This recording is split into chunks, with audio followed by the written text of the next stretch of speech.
जब हम इंडिया की बात करते हैं डेफिनेटली हम बहुत ऑप्टिमिस्टिक है इंडिया के फ्यूचर के लिए। और सबसे बड़ी स्ट्रेंथ जो हम डिस्कस करते हैं इंडिया की वो है domestic consumption story.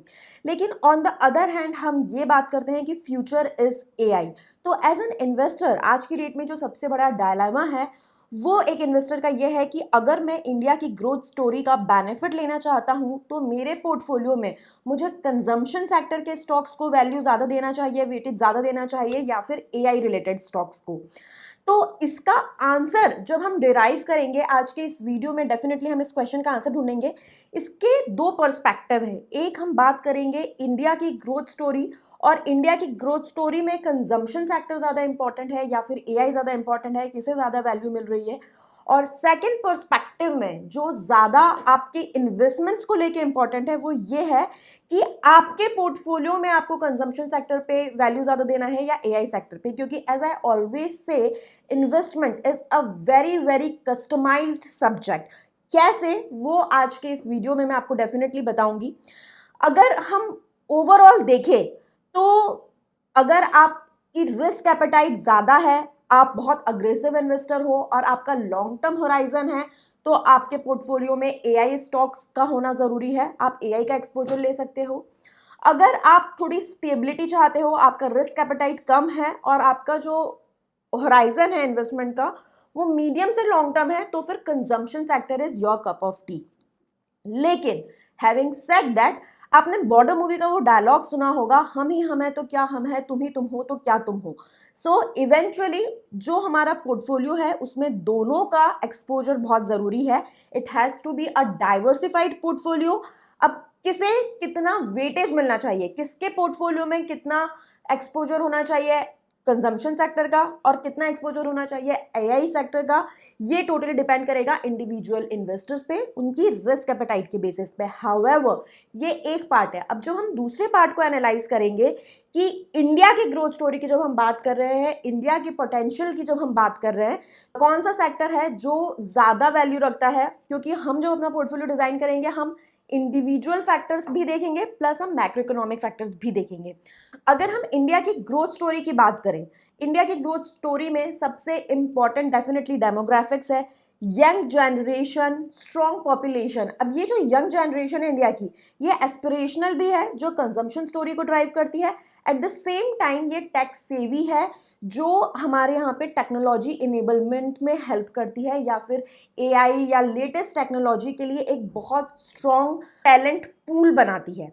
Second factor अगर हम देखें, इनकम राइज हो रही है तो डेफिनेटली कंजम्पशन स्टोरी को बूस्ट मिल रहा है। At the same time technology के लिए जो नई रिसर्च करनी है उसके लिए भी पैसा आ रहा है। डिजिटल पेनिट्रेशन की हम बात करें, अगर इंडिया में स्मार्टफोन आज सबके पास है तो at the same time UPI payment का यूज भी सब कोई कर रहा है, हर कोई गूगल पे यूज करता है, राइट। सो जो कंजम्पशन है वो भी रोल प्ले कर रहा है, प्लस टेक्नोलॉजी इनेबलमेंट भी है। डिजिटल इंडिया, डिजिटल इंफ्रास्ट्रक्चर को भी इक्वल वेटेज लोग दे रहे हैं। And last but most important किसी भी कंट्री के डेवलपमेंट के लिए है उसकी गवर्नमेंट का फोकस। और अगर हम इंडिया की गवर्नमेंट की बात करें तो अगर इंडिया की गवर्नमेंट मैन्युफैक्चरिंग और कंजम्पशन सेक्टर को बूस्ट करने के लिए पीएलआई स्कीम लेकर आ रही है या फिर मेक इन इंडिया इनिशिएटिव लेकर आ रही है, तो on the other hand AI और टेक्नोलॉजी को बिल्ड करने के लिए या फिर बूस्ट करने के लिए डिजिटल इंडिया कैंपेन लेकर आ रही है, एआई मिशन लेकर आ रही है। So the weightage is on both the sides, consumption and AI both are going hand in hand. अब एज एन इन्वेस्टर आपके पोर्टफोलियो में कौन सी चीज कितना वेटेज रखेगी, कैसे आप अपने इन्वेस्टमेंट पोर्टफोलियो को डिजाइन कर सकते हैं, वो देखते हैं। अगर हम कंजम्पशन सेक्टर देखें, कंजम्पशन सेक्टर में अपॉर्चुनिटी कॉस्ट बहुत ज्यादा है, क्योंकि India definitely world's third largest economy बन जाएगी बाय 2030। और अगर हम डेटा देखें तो private consumption already 60% of India's GDP में कंट्रीब्यूट कर रहा है। उसके अलावा definitely FMCG sector, consumer durables, ये सारे जो प्रोडक्ट्स हैं जो हमारे कंजम्पशन सेक्टर में आते हैं, ये एस्पिरेशन ड्रिवन है। और जहां इंडिया रूरल से अर्बन और अर्बन से प्रीमियम अर्बन की तरफ मूव कर रहा है, तो ये एस्पिरेशंस, लाइफस्टाइल एस्पिरेशंस लोगों की बढ़ती जा रही है एंड इस पे लोग खर्च भी कर रहे हैं। रिस्क इसमें है डेफिनेटली कि एक तो बहुत कॉम्पिटिटिव मार्केट है एंड सेकेंड लॉजिस्टिक्स और बहुत सारी चीज़ों पे ये डिपेंड करता है। और अगर कोई इकोनॉमिक क्राइसिस आती है तो डेफिनेटली लोग कट डाउन करते हैं अपना कंजम्पशन। बट अगर रिस्क प्रोफाइल रिटर्न देखें हम, तो as compare to AI, FMCG sector का रिस्क या कंजम्पशन सेक्टर का risk definitely on the lower side है। एआई सेक्टर को अगर हम देखें, AI sector definitely high growth high risk opportunity है। ग्रोथ के चांसेस एआई सेक्टर में as compare to consumption sector बहुत ज़्यादा हाई है। अपॉर्चुनिटी कॉस्ट अगर हम देखें, इंडिया का AI market one of the fastest growing AI market है globally, and it is expected by 2027 it would touch $17 billion, and definitely it is contributing to India's GDP as well.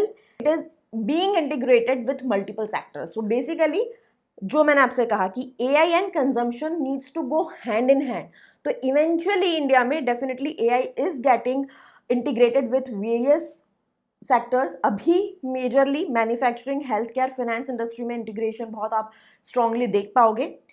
Talent pool की जैसे मैंने आपको बताया, India में young generation, young talent pool है और वो बहुत टैलेंटेड है, बहुत इंटेलिजेंट है। तो टेक्नोलॉजी का उनको ये एक्सपोजर बहुत easily they are able to absorb. Silicon Valley में डेफिनेटली ज़्यादातर इंडियंस ही एम्प्लॉयड है। तो टैलेंट पूल इंडिया के लिए अगर हम बात करें ग्लोबल रैंक में, तो India comes among top talent pool contributor. ये हमें एक सिग्निफिकेंट एआई हब बनाने में डेफिनेटली हेल्प करेगा।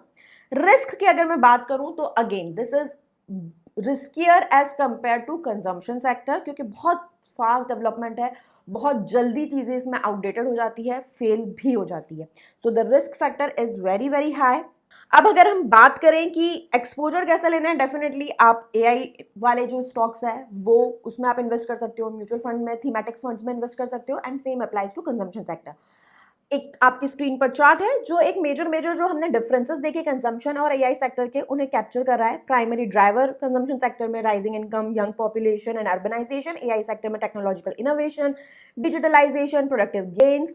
Growth profile, risk, investment style, key companies, सारी चीज़ें इस टेबल में आप देख सकते हो। रिस्क में मैंने आपको कंजम्पशन सेक्टर में जैसा बताया, यहाँ पे भी मेंशन किया है मॉडरेट रिस्क है with economic downturn moreover, या फिर कंपटीशन की वजह से। लेकिन एआई में if you see the risk is high with risk from rapid tech changes and valuation bubbles. So the risk part is more in AI. However अगर हम driver देखें एंड ग्रोथ प्रोफाइल देखें, तो ऑफकोर्स कंजम्पशन में आपको मैंने जैसे बताया कि ग्रोथ प्रोफाइल में इट्स स्टडी, लॉन्ग टर्म या मीडियम टर्म में it would give you good return. AI में you will have to give some more time.